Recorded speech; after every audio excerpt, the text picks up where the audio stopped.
In the 1950s, America was rocked by one of its most notorious murder cases. Ed Gein made headlines around the world after the barbaric nature of his house of horror was uncovered. Gein's nightmarish story ingrained itself in American culture, and the seemingly quiet Wisconsin farm owner has gone on to inspire horror movie plotlines and villains ever since.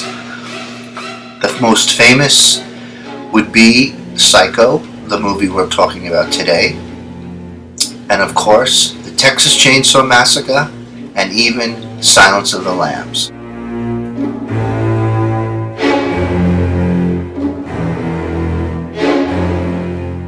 Janet Leigh plays the lead role, the lead actress, and in cinema in those days, it was unheard of to kill the leading actress right away in the first act. If you notice in the film, you'll see a lot of taxidermy of birds, pictures of birds all over the set. Hitchcock was setting this up, actually.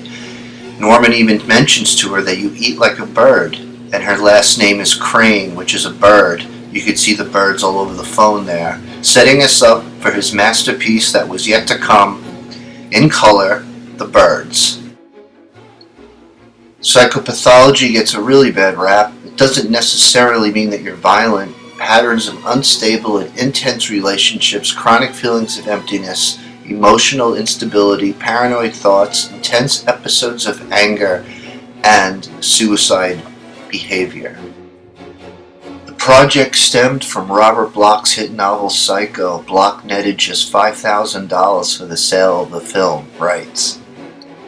A 1959 rumor had Hitchcock buying up all the available copies of Bloch's novel in order to preserve the secrecy surrounding his forthcoming movie plot.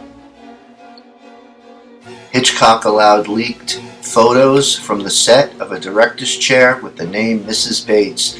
There were individual photos of Hitchcock and every major cast member taking turns sitting in the chair, everyone that is, except for Perkins.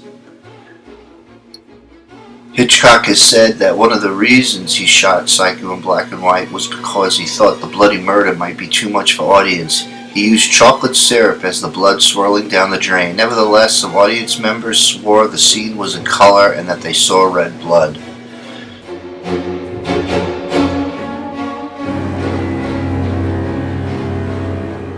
Guess we'll start off with the money shot. The mother sculpt, and we'll look at the figures. Head sculpts first, and then we'll dive right into the box. And this is a very unique set because it has extensions to the set, and it also has accessories. And I'll explain that in a minute. Also, there's a little bit of a backstory with me in this set. I tried getting it maybe 3 times over the last, 5 years, 4.5 years. But it finally came through.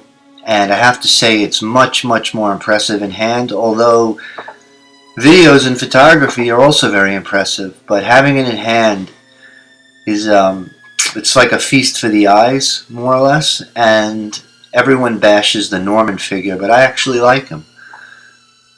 Norman comes in the standard paper shoebox opposed to the other nice one that used to be, had a magnet. She comes in a giant guitar case box. This, of course, is a crime scene of Mr. Bloch. Now, this is the cutout. This is what you'll see directly when you open up the top of the box. Normally, you don't really see the shaped guy, but he's here. My favorite part of this set is this bust of Sir Alfred Hitchcock.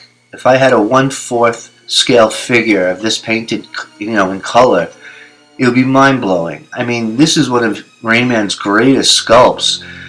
I would say it's about 70% 5% shade of black, which is like a charcoal gray. It's much lighter. Well, not much lighter, but it's lighter in hand than it is coming through the viewfinder here. But it's just absolutely spot on. Spitting image of Alfred Hitchcock. I would consider this an extension to the set. It's not an accessory. It just is for presentation and is absolutely mind-blowing.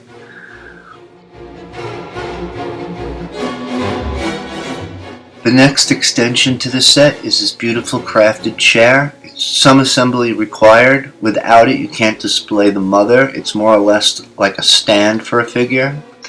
So I consider this an extension to the set, not an accessory. If you notice, the project name of this project is Psycho. And usually Rainman renames his stuff. He never makes it the title of the film. You'll also read that it says 27 out of 50. It took me a while to read 27. I would bet the farm there are nowhere near 50 of these made. You would see them more in people's collection. Starting off with the actual accessories is the knife. Now you'll see it says murderer knife, missing the apostrophe S. Maybe this was the actual title of the project originally. So here's the knife. It has great detail. There's like a brush on it, like a brush effect. I'm going to try and see if I can get it in the light. You might be able to see it. Well, hold on a sec. You see it right there. It's hard to see, but it's really nice, and it's very sharp. The end is very pointy and sharp. You also have the option to dress him as the hotel manager. You'll see Yunsel's Terry Box label right here. She did the clothing.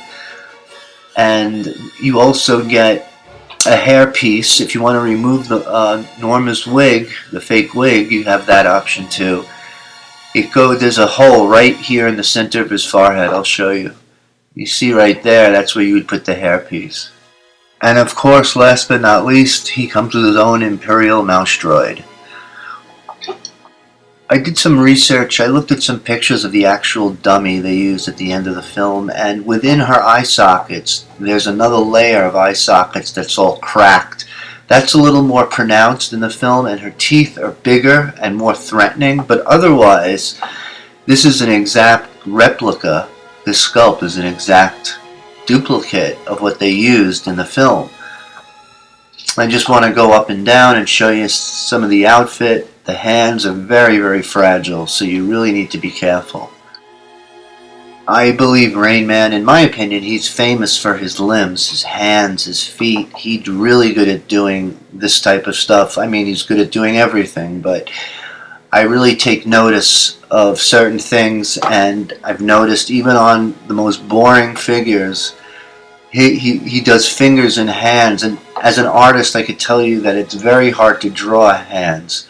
And once you've mastered hands, it really helps your craft, and no matter if you're an illustrator or a sculptor or a painter. I just wanted to show you the shawl slips on. It's already closed. You kind of just lay it on her shoulders. I think that Yunsel did a fabulous job on this grayscale scheme, meaning the color matching the figures. Everything seems to tie in together. The pattern is gorgeous. I mean, you know, it's taken from the film, but still, I mean, like no corners seem to be cut, no shortcuts is what I mean. And the feet, my feet don't reach the ground. I tried positioning her. I'm assuming she's supposed to be suspended like that, her feet, I mean. But they're really well done. And we're going to pan up and we're going to go right to Norman now, and I'm going to explain his head sculpt.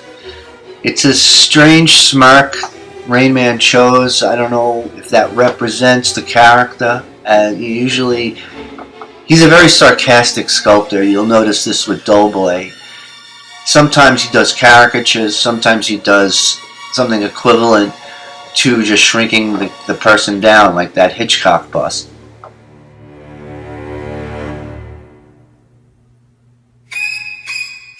Heavy on the mascara there, buddy. This is one of the last shots of Norman when he's in police custody. I would place a Vegas bet that this is the expression that Rainman based his sculpt on. But Yeah, I don't know. It's weird. In some lighting, actually, when I first took him out of the box, this blouse, I'll call it, it looked like a shade of pink, but that's just weird illusions with light and different kinds of light, yellow light, white light, you know. But I just want to show you that these have snaps, and I didn't notice this right away. So it's kind of like a hook snap. Iris uses magnets. It seems like Yunsel uses this system. I think the magnets might be a little better on certain figures, but so I closed it up, and it really makes it look very, very, neater, more streamlined. Here's the back of the figure, just to show you. If you suffer from giraffe neck, all you need to do is lift up the collar on the figure, and it sort of hides the long neck on Anthony Perkins. Not into the wrinkled house blouse look. You might want to dress him as the motel manager. It might scream Norman Bates more in a shelf presence. Be sure to have your blouse cuffs pulled all the way up past the wrist pegs to hide the flesh-colored forearm. You don't want to have this gray glove look, so be aware of this. Upon shooting this video and being on top of this figure, scrutinizing every part, I noticed he had a French manicure, which is sort of strange. But if you're a transvestite and you're portraying your mother, it would make sense that there would be some remnants of this lingering behind. So I'm just showing you the French manicure here. He's only Norma Bates for about 6 seconds as the reveal. He does appear in some window shots from afar in the house. Psycho was filmed in 1960, which is 20 years after color film was invented, of course, with Gone with the Wind and The Wizard of Oz. I think the film would have worked really well in color. I don't think that either black and white helped it or hurt it. Stick with me throughout the end credits. I show all the headlines, newspaper clippings to all the serial killers throughout our history. I hope you enjoyed this video.